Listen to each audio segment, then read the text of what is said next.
everyone, and we are live. Welcome to Connections Unplugged, from LinkedIn to Life. This is my personal video podcast series where I aim at bringing to life my LinkedIn connections. I want to get to know them both on a personal as well as a professional level, and I want you to tune in and eavesdrop into our conversations. This is 30 minutes of an unscripted discussion with one of my LinkedIn connections. I have approximately 5,300 amazing professionals connected with me on LinkedIn. So with some rough calculations, if I were to bring one person every single day live to you, it will take me approximately 16.5 years. So stay tuned. This is going to be a very long show, God willing. So in this show, as I said, I'm featuring one key person, and it's a great honor, and he'll join me immediately now in the studio. Let me add him. Here he is. Hi, Joe. Hi, so how you doing? Kalimera Pozisa. Kalimera, είμαι πολύ καλά. You're such a linguist, well-traveled. So it's a great pleasure to have Joe Sheppard with me. Allow me to read what he says in his LinkedIn headline. It reads, live streaming as a service. He coined this topic, I believe. I haven't seen that before anywhere else. At least I've been doing live streaming, but as a concept, I think maybe he'll tell us all about it. So live streaming as a service strategist and consultant, live streaming host, producer, director, brand storyteller, engager, and a rugby nerd. Joe is my fellow brand ambassador at OneStream Live. And I would like to start, Joe, by telling a little bit or getting to know you a little bit on a personal level. I think you have a dual citizenship, British and Irish, but for the people that are now tuning in either on Facebook, LinkedIn, and YouTube, as I'm streaming to these 3 destinations, please tell us a little bit about you. I want to go all the way back to your childhood, and I want to ask you, have you always been a chatterbox? Have you been a child who would constantly talk and ask questions, wanted to be in the spotlight? What kind of child you were? Where did you grow up? Tell us a little bit so we can see little Joe Sheppard growing up. Brilliant, thank you. First of all, I'd forgotten I'd written that on LinkedIn. I actually wanted to meet myself. It sounded so good just then. I'm 61 and I live in Ireland. Obviously, I was born in Britain, dual nationality. I don't think there was ever a little Joe Shepp. I've always been Big Joe Shepp ever since. In fact, the expression BJS, Big Joe Shepp, was coined when I was 14. I'm now 61, 125 kilograms. And I am like the proverbial human Tigger, as in sort of Winnie the Pooh type thing. I'm bouncing around with boundless energy, which isn't for everybody, as I found, but I am probably tolerated more than anything. But I grew up until I was 19 in Merseyside in the UK. I left there and I spent 30 years in hostile and benign environments working for the British government, the British military, UN, NATO. And in a variety of roles, everything from organizational development, planning, operations, logistics, training, engagement liaison, and influence. And it's that engagement and liaison and influence piece that really has, all my 61 years have done is given me an acquired skill set in a whole variety of business areas. And I think that's what we do, is we take our skill set into a new role and we use that acquired skill set in areas to be able to work with people. The biggest of it, though, is the engagement piece. For me, this is the next best thing, being in the live studio to physically. I can't get to Finland to see you readily. It's not eco or sustainable neither, for a start. Excuse me. So this is absolutely brilliant. And this, I have on my old phone, when I left the voice message, used to say there are 8.1 billion people in the world, only one Big Joe Shepp. Only fair you will get to meet me at some point. And I generally, it's a bit like you with your 5,300. You want to get them all through. I think this human connection is something that we're missing. In a more connected world, I find now that we're more disconnected than ever before. The unending pace of life, the poor management of expectations. So anything that we can do that brings us together is great. Storytelling, it's a very Irish thing, Shanachai they call it, being a storyteller. I love telling people stories. So when we are looking at telling the story for a client, there's really sort of, you can have one show with 3 elements to it, or generally 3 parts. And part 1 is as was, where did you, the individual or the business, come from? What was the inception to that business? What it was all about? What was the idea when you closed your eyes and saw your vision? Part 2 is as is. So where are you now? Product, services, who do you work with? All of those type of things. And part 3 is will be. And what is the future? Take people with you on your journey. So those 3 parts are fundamental. And that's mostly of how I live my life. As was, as is, will be. And I transfer that into what I do with clients. And I got into live streaming through rugby about 7 years ago. Long again, before it was fashionable for most people. Same with the podcasting. And I found live streaming and I thought, this is the future. So we built a series of online global rugby chat shows, and then that's morphed in. So really became a hobby to a hobby business.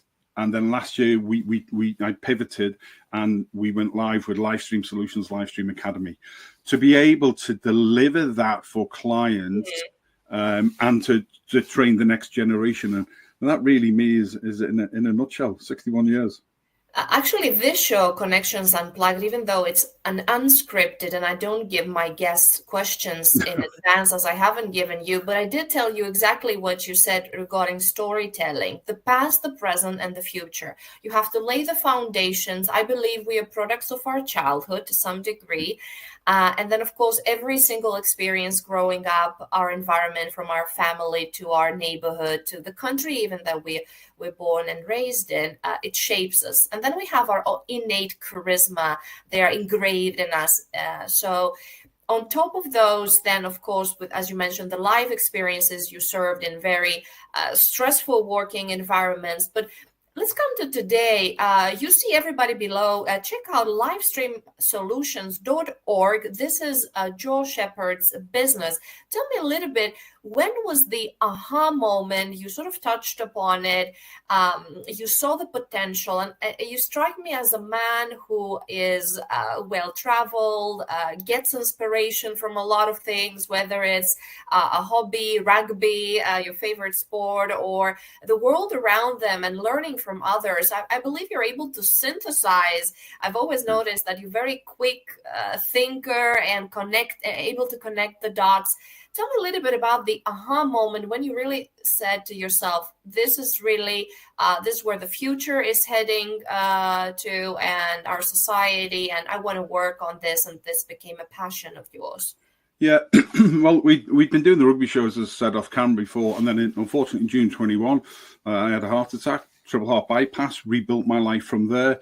And then as I was moving forward, I needed to turn it from a hobby into a hobby business, because I knew that this was only just going to grow and grow and grow. Nobody even spoken about AI or anything like that yet.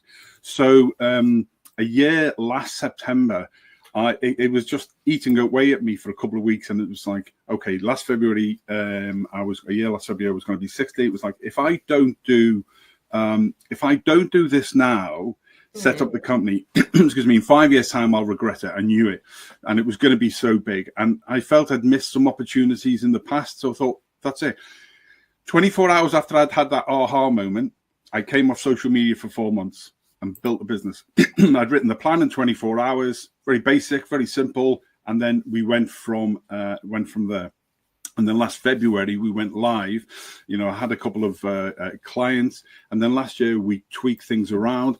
So what I came up with was nothing against social media or digital marketing agencies, but I wanted to give especially small and local and medium businesses and organizations, a package. So what we've done is we use live streaming as the core. And then we then have what we call a digital engagement business support package. So we then take the live stream show. We can then, using Opus Clips, for example, we can do some short 30 seconds to 2-minute clips as a teaser or a taster back to the full show, or to use on more preferable short form platforms. So the live show, video shorts, we can then download the video file and put it into a podcast. We can write an accompanying blog article on that. And I've got my own licensed social media content schedule and service. That's a one-stop shop for any organization, really. And it can be done relatively cheaply in comparison to what people are paying just for a couple of social media posts. Now, just one final bit on social media is I don't really like social media. It's a necessary evil.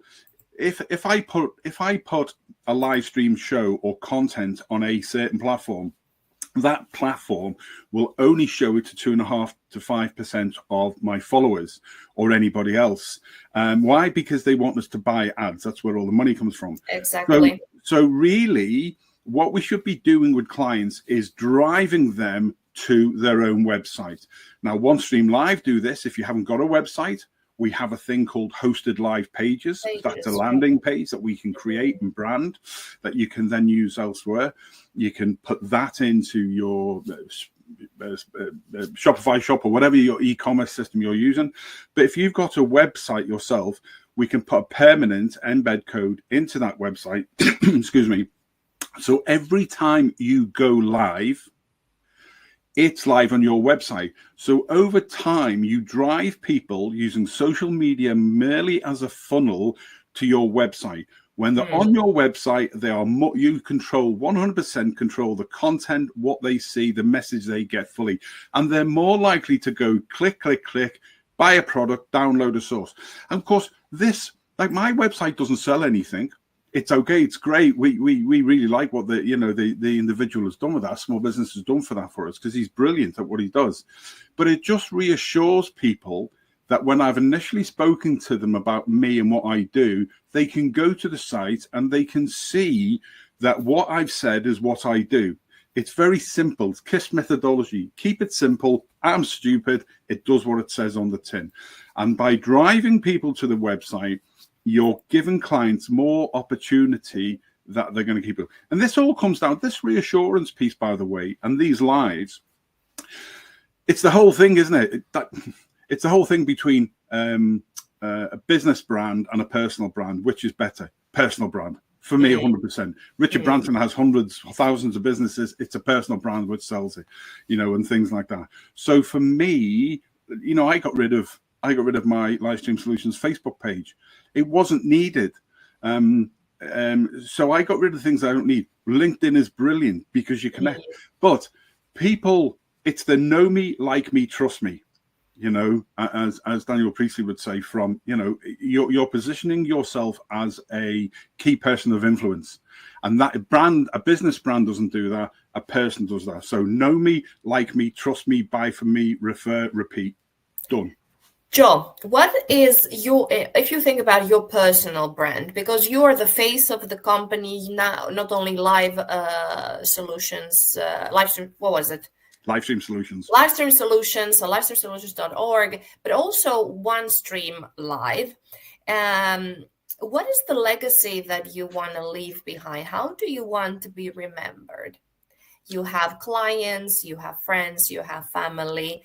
When it comes to your personal brand, you can touch upon, of course, both as a professional and as a person, because you talked about trust, you talk about likability. What is it about you, if we think about your own identity as such, who you truly are versus how you want to be perceived, your brand image? I think I want to be remembered as me. We strive in this world to be perfect, and you can't. If you get 75% of things right and good and it works, then that message is getting out there. And that was reinforced to me last week. I have a desk 2 days a week in Ireland's only sustainable business innovation hub eco-sustainable business innovation of Green Tech HQ. And they're brilliant. And listening to the CEO and the three other sort of headshed team talking about this is good enough. It doesn't have to be perfect. The message is still getting out because people cast a cursory glance over an image or something like that. And it just re-edified to me that actually striving for perfection gives you paralysis. It's analysis by paralysis, that we used to say in the military. And I don't want that. All I want is for people to like what I do, to share. I'm not the best live streamer in the world. I'm not a professional interviewer. In fact, actually, when I started, I had to unlearn everything I'd done, because in the military, the presentational style is very structured. It's, you know, you're speaking about something, you're teaching them, and then it's pose the question, pause for effect, pounce on an unsuspecting individual. Whereas this is all about the 7 Ps. Prior preparation and planning prevents poor performance.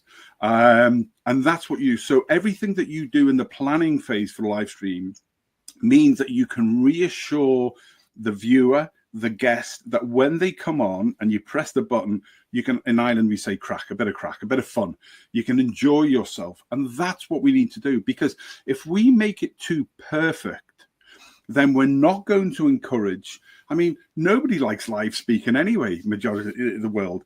Getting them to move from traditional marketing, transactional marketing, to live streaming and digital engagement is so scary, it's beyond belief. I was about to ask you, I have 2 questions. I want to talk a little bit, but let's take it later on about the army. I still have some questions, what exactly you've done there, but tell us a little bit about the challenges. And I think this is a major challenge, to convince people to go live. That could be a paralyzing thing for many people. And you're such a good sport. I said to you and all my guests attending this show, Connections Unplugged, because it's unscripted. I've hosted before very well scripted shows, very well planned. Not that this is not well planned. There is a plan, there is a concept, but it's not planned to the detail, because I realized that when you have a list of questions, for instance, then you're not really listening to your guests. You want to make sure you jump back on the next question and you ask all the questions that you promised them and they're prepared for. So I thought, no, that's not authentic. I want to pay attention to what my guest is saying, and I take then something that I have some question about and make it my follow-up question. So for most people, as you're not, you're a pro, so, and many of my guests have been such good sports, they're like, sure, let's do it. Even though they didn't have any questions been given in advance. But tell me a little bit about the work that you have to do to convince people that, you know what, this is a new era, this is important for you, your personal brand, your professional brand, your business, you should look into it. What kind of arguments do you give to them, and what kind of obstacles or questions they have, and you have to walk around them or convince them or present them with arguments? So what's the back and forth like? Because you're quite confident, you know what you're doing, but they have to come along and see the point. Yeah, I don't convince anybody of anything. What I do is I use my live shows, I use OneStream Live as a method to share with people what is there. I give them, hopefully, thought-provoking shows. Each of the shows every month, for me, is a 4-part mini-series of 30 minutes. In fact, I've got an 8-part series running at the moment till the end of March. That was February and March, for OneStream Live, and we share a range of aspects and topic areas that will teach people. My very first one back in last September was all about marketing for small and local businesses, or live streaming for small and local businesses, and we ran over 4 weeks. How do you transition from the traditional marketing methods to digital transformation, live streaming, digital engagement? So there's 25 million small businesses across Europe, and majority of those will still use between 25 and 45% of traditional marketing methods. So what you can do is you then share with them, right, this is where it's like a Venn diagram. This is where you are. This is where live streaming and digital engagement is, in the middle. So you take what they're doing. And in the middle is where the magic happens. Do you tell them exactly that? So, and the intersection of that diagram. I hear people saying technical all the time. If you're doing tech, you've got to have a paperless world. Rubbish. So business cards. Here's an example. Business card. Let me see. Show it closer. Yes, very good. There we go. Business card. Well, what does it have there in the bottom left or right, whichever way you're looking? It's got a QR code. Why? Because that takes a traditional marketing method, the business card, and makes it transitions in the Venn diagram, because people can then go to your website or to a product you want or wherever. So teaching businesses to be able to... which, here it is. Yeah, teaching businesses to be able to do that. And again, there, when we look on there, you see, so there's a small introduction video there, and then below that, when you go below that, the small introduction video from me, and then you've got 3 other buttons. You've got a 40-second taster video, which just short clips. You've got a 15-minute one, which takes people through a little bit more what we've done. You know, when you go into, we're just rejigging the site at the moment, so we've got live stream library, so you can go when we go live, watch us live, or we've got the live stream playlist. So we're just playing around at the moment, importing importing all of our shows in from the YouTube channel, so they're permanently there. Again, it's just a reassurance thing for people. Meet us and our friends. We've got some We've got some charity partner Voices of Satisfaction.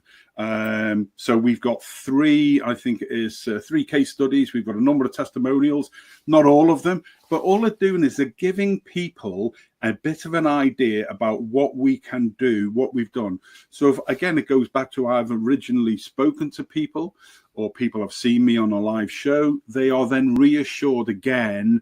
That's all. So I don't need to convince anybody. I just need to share the story, give them the ideas, and tell them how the key benefits are for them. So again, the site's been rejigged, so we've got a couple of PDFs on there under the services, and it gives you what the benefits of live streaming are.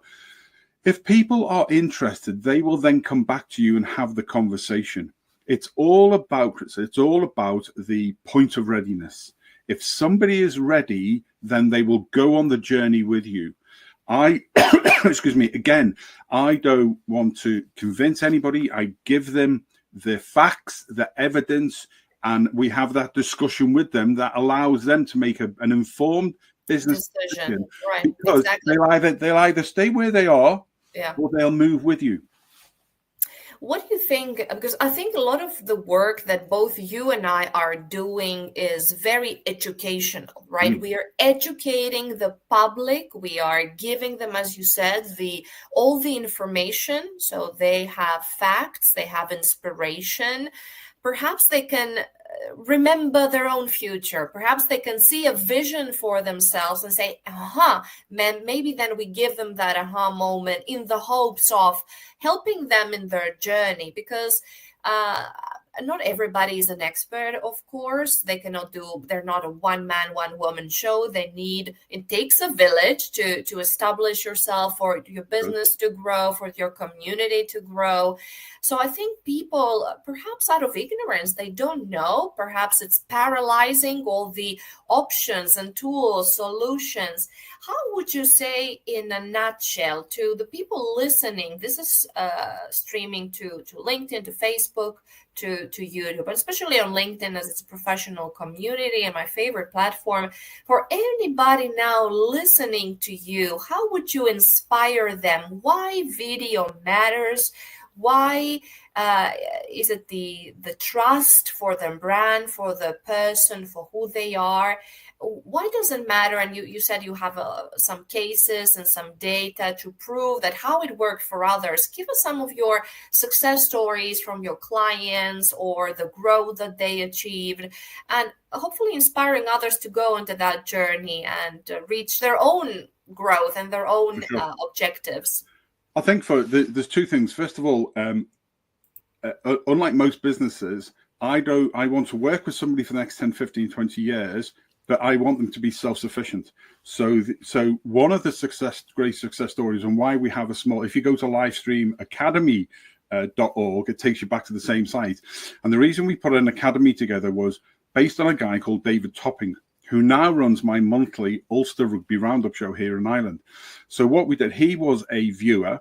He came up with some very good points. I met the guy. We then brought him from a viewer as a guest. He then over time became a co-host, became a host, and I trained him to be a producer director. That I want to do that with as many people as I can. So this year we're going to be focusing hard on our academy side and training people, because it goes back to the old, give me a fish, I feed myself for today, teach me to fish. And and people say, oh, well, you'll lose business if you get them in. No, I've just said there's 25 million small, medium businesses across Europe. I don't care. That's part of my legacy. Training as many people as I can and making them self-sufficient, because it goes back to that when I had my heart problems and it dropped. So now that I sit with the guys once a month virtually when they're planning the rugby show. I give them some tips. They use one of my studios for that, and I give them some strategic overview, some operational stuff, and so that's what that's what drives me to be able to help those people to be self-sufficient in their own way. And of course, the more you adopt that approach from point one, while it might be scary for some, you're not leaving them to it. So you're going on that journey and then teaching them, and then you get to the point where they are fully self-sufficient, but you're still there. It's like your children growing up, Krista. You give them all you can, but sometimes you've got to let them go off and do that thing, but you're still always there for them when you come back.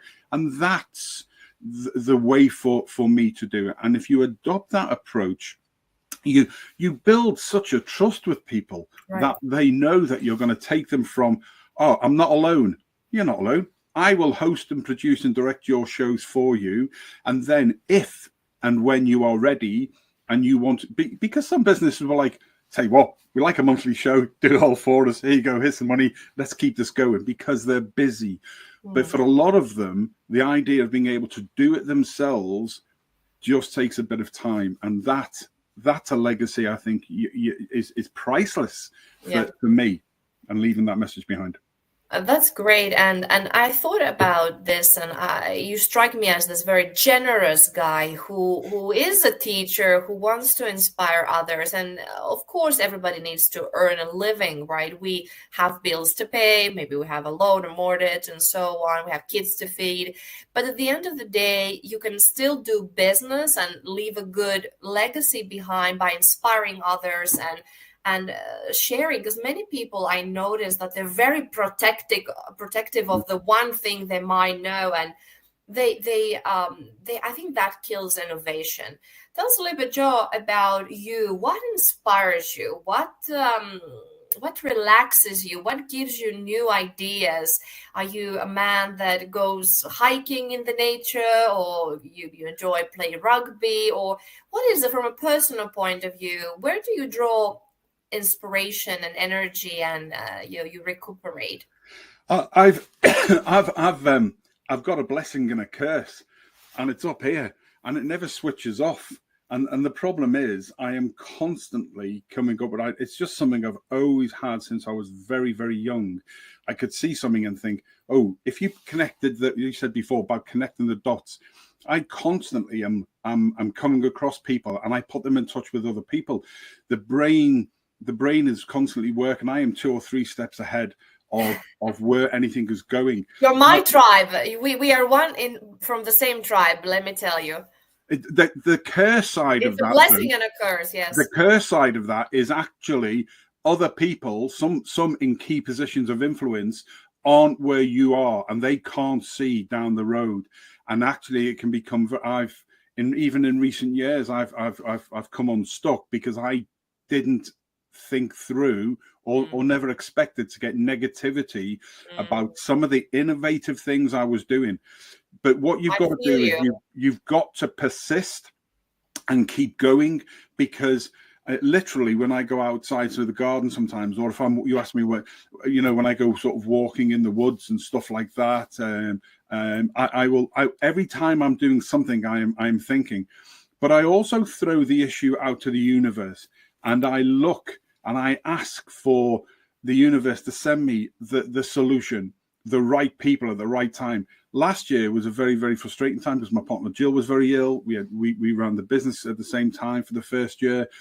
But I just knew that when things got difficult, I closed my eyes and remembered why I was doing this, and that it takes time. And so I just kept that going. And now the right people, OneStream Live presented itself. We're now a brand ambassador and a streaming partner with them. I'm just about to start writing for an online digital magazine. This island's only eco-sustainable business hub, Green Tech HQ, about 30 minutes from me here. I met the CEO, and he said, come and have a desk a couple of days a week, come down, share some ideas. These things will come to you when you least expect it. You've just got to have that belief and keep going. But the curse bit is definitely that my brain just doesn't switch off at all. I feel you, Joe, and I would say exactly the same things about myself. And you said something that also strike a chord. You said about the naysayers and the people who don't get it, and perhaps they're not as many steps ahead as you are. You can see the future. You know what you're talking about, but unfortunately, some people might feel intimidated by you. Have you been in such spaces, around such tables, in such rooms where people just don't get you, and you have to prove you're not an elephant, or you have to really present your idea or talk to them as if they're a 7-year-old? How frustrating is this, and how do you go around it? Sometimes some innovative and revolutionizing ideas are met with rejection even. So how do you go about it? Because what you're doing is very innovative. Of course, as you said, now people starting to, because of course you've been a prophet, and you're I would say the Irish British god of live streaming, and you've seen it already years before it happened. I think this future, but now we're here, more people again. That's great. People understand the power of live streaming, of video, of having your own personal voice brought and having that digital footprint on your website, on the internet. But tell me a little bit about overcoming rejection, overcoming naysayers, talking to people that just don't get it. How do you go around it? First of all, I think 30 years working for the military, the UN, and NATO gives you a couple of things. That acquired skill set before. And I'll pause you here before I forget. Now it's a great moment. Tell us exactly what you've done there. Not exactly, but tell us what you can tell us. Okay, I joined the British Army when I was 19, and I went into the Royal Military Police. So most of my career was in that, but I did some, let's say, non-standard roles. And then I came all the way up through the ranks, and then got commissioned as an officer. And then I did non-standard roles again. So things like 0405, I was mentoring the chief of police and set up his provincial. What is 0405? I'm a lady. 2004, 2005. I was in Iraq. I thought it was some kind of ranking. Army ranking. Sorry, no, 2004, 2005, for example, I was in Iraq, and I set up a provincial police force, mentored the chief of police along with another civilian policeman, and we built a whole range of things. Oftentimes, I describe it is easier working in a hostile environment than a benign environment. A hostile environment, you don't have the time to prevaricate. It's a difficult situation. People get on with the job, and there's a trust element you have to build very, very quickly. So you have to explain yourself, because, you know, you come in for 6 or 7 or 8 months or a year into another country, into a hostile environment where there's an immense distrust about you, or the other side, there's immense expectations of you, but you're limited. So you have to sit down with those people. And one of the easiest things to do is to sit down and break bread. Sit down with people, have a meal, explain to them who you are, and that you can't solve all of their problems, but ask them what their problems are, and what are the immediate 3 things that you could do for them in the next 6 months that you're with them. And that sort of approach is, again, what I do now when I'm doing discovery with clients. And that is, you know, what are your immediate problems? Because what I think are the problems might not be correct. So getting to know them over time. And again, it comes back to this point of readiness, Chris, here again. Sometimes you can speak to a client, and when you're doing a brand partnership with a client, you can sometimes want success more for them than they want or currently need it for themselves. And you have to walk away, because otherwise you'll end up falling out. And I've had to do that in the last year with a couple of very close clients, because they were on a different journey. So it doesn't matter what I can see ahead that I could do for and with them.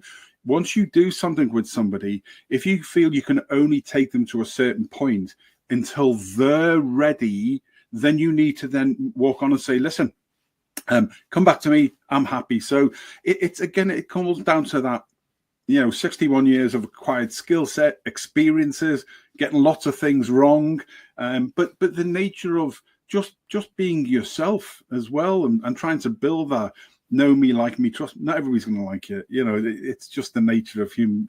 You know, as a natural empath, of course, I want 8.2 billion people in the world to love me, but they're not. The fact that I am lovable. I love you. No, thank you. But the fact that I am actually like this human Tigger and the rest of the world to Winnie the Pooh, when you come bounding in, that's not for everybody. A lot of people are put off by that, and I forget it sometimes. Yeah. So one of the things I learned finally on a good number of years ago is to try and find out very quickly what that individual's personality style is, and then talk to them as them, if you're with me. So like what's your personality style? I'm a high I. If you lose the DISC model, I'm a high I. I'm a double I. You know, I am. So D type is very dominant, you know, decisive, a doer. I type is very inspirational, influencing. You know, and we normally have a main one. We have 2 elements, and then there's a 4th that we're not. Yeah. So, but I'm a double I. I have elements of D, and I have elements of S, the supportive and keeping the status quo. We're from the same tribe. We must be related somehow. So, I don't know. But the problem with being a high I effectively is like, I'm here for the party, the world, come and join us all. That can put people off. So if you're a D type and you're very direct, very not domineering, but very decisive, you're a doer. You want the facts, you want this and that. So I need to try and get to know you as an individual, and then speak to you in your language. So I try to speak to you as a D. Now that you say language, and we spoke about personality style or traits, what is your love language? I don't know if you're familiar with that concept. You talked about Jill. Jill is with you still, right? Jill's my partner, yeah. Yes, Jill. So what is your love language? I featured a couple of weeks ago on Valentine's Day, Dr. Gary Chapman, a best-selling author. He has written the book and coined the concept of the 5 love languages. So words of affirmation, gift giving, quality time, and so on. How do you share and show your love to people, or whether it's your partner, your children, your clients? I'm a hugger. I'm a hugger. There's physical touch. Physical touch. There's a study that shows that if you hug for 20 seconds more, it releases the serotonin, that intimacy there. There's a connection, whether it's a man or a woman. Yeah, absolutely. The happiness hormone. Absolutely right. The problem is, if you hug somebody for 20 seconds, especially if it's in public, people are looking at you like, Jesus, is there something not right here, fella? Because we're not used to it. And it's not a typical, maybe a thing for your culture, or, I'm a Greek living in Finland. So I tell you fast my story. This is your show, but I can share many 20 years ago when I moved from Greece to Finland as an exchange student, got a scholarship with the Erasmus program. I had a friend, a male friend. He was studying law. I was in the media department up in Lapland, in the University of Lapland. And after we've been talking and having lunch there at the school cafeteria. And after a long holiday, or was it Easter or something, he came back to the university, and I was so happy to see him. Hey, Mika, good to see you. And I was about to give him a hug, and he pushed me so hard that I tripped from a table behind me and I fell down. I was like, what on earth did you do? Why would you do that? He said, Krista, I have a girlfriend. You can now hug me. And I was like, hey, don't flatter yourself. Calm down. So culture differences. So I think you're a little bit different perhaps from your culture, but as you said, you're well traveled, you have a different mindset. Let me ask you you said about the physical touch and the cultural differences. Have you encountered differences worldwide, or do you have in your connections, you're a well-connected guy as well, professionally and personally. How are you able to navigate on planet Earth? Do you get along with everybody? Are you aware of culture differences? You talked about, of course, looking at people and what kind of personality they have, but where is the element of culture and having a culture, a certain mindset, or a cultural software of the mind? Yeah, I think without getting too deep into politics or religion or stuff like that, the things that I have seen over the years have given me both a different view on both politics and religion now, and therefore people and what drives people. And invariably, so the first time I did it with you as well, the first time I make connection with somebody online, if I find somebody of interest in, I will write to them and introduce myself in their language. Which, yes, again, Joe, for those listening, he wrote me in Greek. I was confused, but it was Greeklish. It was Greek, but with Latin characters, so he could pronounce it and read it. So I was a bit confused. And sometimes we Greeks, we write in Greeklish. Let's say if our keyboard or mobile doesn't have a Greek installed, but I also do speak Greek. But he said that's something he does to connect with people. So that was cute. Look, it breaks down again, like I said before, that the best thing in the world that we can do is jump into an office together, or go in, have a glass of wine together, or a coffee or a meal, get to know each other. When you physically can't do that, this is the next best thing. And from an eco-sustainability, I mentioned that again, it is the best thing to do. You don't need a huge podcast studio.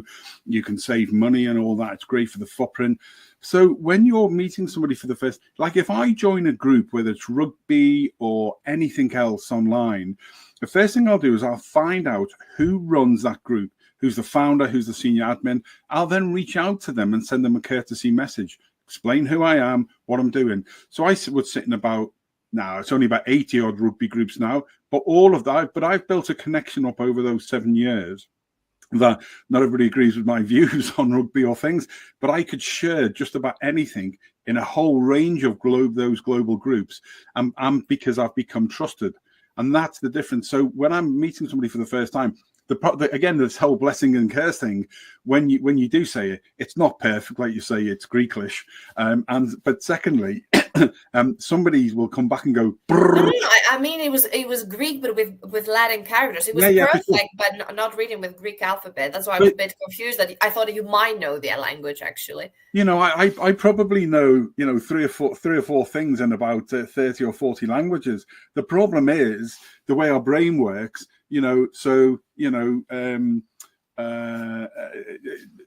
Greeting somebody in the language the first time, I've forgotten what any of the other languages are. So the next time, if I go from speaking with Greek with somebody, at the beginning saying good morning, how are you? If I go in the next meeting and it's Italian, I have to then go and write, what is that again? Because the brain just filters out. But all it is it just allows us to break down a barrier with somebody we don't know. It's a bit of fun, bit of lightheartedness, and people go, you know what? I quite like this individual because they've taken the time. That's why I do it. And I think they say, and something, a tip, if I can, we are live streamers here sharing our knowledge and wisdom. Sharing is caring. So one thing I think for me is important, I've always been teaching it and sharing it to my students as well, is calling people by their names. Yeah. Their people's name is the only word, regardless of whether you speak their native tongue or not, or, you know, words in it. Their name is the most beautiful word in any language. So address people by their name, with their name. And I think immediately they're, oh, wow, you call me Jo, Carissa. Yeah. Not just generally addressing people, hey, you there, could you? But asking, what's your name, sir? What's your name? Yes, use that. So Jo Sheppard, we could talk here for ages. I love your energy, your vibe. You're such a huggable and lovable person. I'd love to meet you in person. Welcome to Finland. Welcome to Greece. And Finland is the land of OneStream Live, the country of origin. Of course, there's many international brilliant minds behind the company. The founders are from Pakistan originally, but based in Finland. And I'd love to welcome you here, Jo. I'll show you around. I'll give you a nice tour downtown Helsinki and tell you stories that you would love. I'll take you to underground Helsinki. I don't know if you knew, but Helsinki has an underground city. There's bunkers underneath with Olympic-sized swimming pools and cafes and playgrounds. It will blow your mind. Real. Yeah, so welcome to Finland. This was Connections Unplugged. Before we close the show, we still have a couple of things to do. Number one, my previous guest, I had a chance to interview my Taekwondo coach. As you do rugby, I do Taekwondo. And my Taekwondo coach, Timo Jansson, was with me last Wednesday. And I asked my next guest a question as I create this red thread between the guests. Also, each guest is asking the next one for the question. So Timo, who is passionate about Taekwondo, would ask you, would you train Taekwondo with him? He's also inviting you to join the training if you're ever in Finland. So let me know, have you ever tried any martial arts, or have you tried Taekwondo? Would you be interested to train? I can train with you. I'd love that, actually. If I come across, I promise I'll go to a session, because I did Shotokan karate for a couple of years when I was younger, and then turned to judo, and then did obviously lots of different unarmed combat stuff in the forces, and especially for a specialist role I did. I think martial arts are great for mobility, flexibility, for the mind, keep you focused. So there's lots of very, very positive things. I think these are the sort of things, martial arts are the sort of things that we should be encouraging in school, rather than some nonsensical lessons we've got. I think martial arts gives a life skill to youngsters, and everybody should be encouraged to do it. So discipline, self-defense. Massively. So all of those things I'm a firm advocate of, as well as lifelong learning. Right. It's another thing I'm an advocate of. So I will come to Finland one day. We'll come and visit. I will come and get and experience one of the sessions of Taekwondo and see how flexible. You have two trials for free. I'll be your guide there and assistant. I look forward to it. And I thank you for let's part together. We're not probably the same size, because I'm only 163, but yeah, I'm 125, but that's kilograms. But no, judo is not for us then, but tell us, Jo, now your question to my next guest. Is there a question when you want to pick brains of the person you have across of you, whether you're interviewing them or you just in any setting, you'd like to get to know what kind of people they are? In Finnish, there is a saying that says, are you a bird or are you a fish? And I often like to ask people, would you take the red pill or the blue pill, or some kind of questions like that? Like, they're so open that you could really see a lot of things based on how they answer to the question. So what would you ask my next guest, please? I would ask them, I'm 61 now, whatever age your next guest is, ask them what one thing they would tell a 16-year-old version of themselves if they could go back in time and say, this one thing will dramatically change your life. What is it? Excellent. I asked that question actually to my special show last week on International Women's Day. Yeah. So that tells a lot. And I think, may I ask the question to you? What would you say to your 16-year-old version, your teenage Joe? Because we skipped the teenage years. You from 14, we jumped to the to 61. I would tell myself never to doubt myself, and that I'm going to make mistakes, but look after people, look after yourself. Lifelong learning. Don't allow anybody to put you into a box of what you think. We can achieve tremendous things, and just have that belief in yourself. No matter how, even if you're the only person and the whole crowd is over there, you just got to believe in yourself, keep moving forward, because one day it will all come right. When you close your eyes, visualize. Visualize, manifest, trust yourself, live long and prosper, lifelong learning, and health. If you have health, I would say nothing is out of reach. Sky's the limit. Absolutely. If you have good health. So I would like to wish great live streaming success to my friend Joe Sheppard, my fellow brand ambassador of OneStream Live. Inspirational, adorable man. I think he has lived 5 lives in one, and lots to share. So thank you, Joe. When is your next OneStream Live show, please? Tonight at 8 p.m. UK and Ireland, 3 p.m. Eastern time. That would be 10 p.m. in Finland. And tonight we're looking at, I've got a special guest on, a podcast manager, music producer, and we're looking at how and why you turn your live stream into a podcast, because there are too many podcasters out there using big studios, non-sustainable, and live streaming video is the way to go. You then take that and repurpose it. So turning a live stream into a podcast tonight, 8 p.m. on The Big Joe Show. And if you're not able to tune in, you can always watch the replay. So follow OneStream Live on YouTube, LinkedIn, Facebook, and you will see all the shows lined up there, so you can easily watch the replay and get inspired. Thank you, Joe, so much. Greetings from Finland. Ευχαριστώ, Joe. Thank you so much. Kiitos, as we say in Finland. Kiitos. There we go. Another lesson learned today. Another lesson learned. You like lifelong learning, so I will bombard you with little lessons. Good. Thank you, Joe. Such an inspiration. Joe Sheppard was with me today here at Connections Unplugged. This show is powered by OneStream Live. I'm a proud brand ambassador as well. Check out more at onestream.live. And as Joe said, check also his great company, livestreamsolutions.org. Get inspiration, lots of resources. We are people who like to give to you. Reach out to us. And of course, I know that Joe would say the same. Reach out to him, Joe Sheppard, on LinkedIn as well. Thank you for tuning in. I will see you next Wednesday. Bye.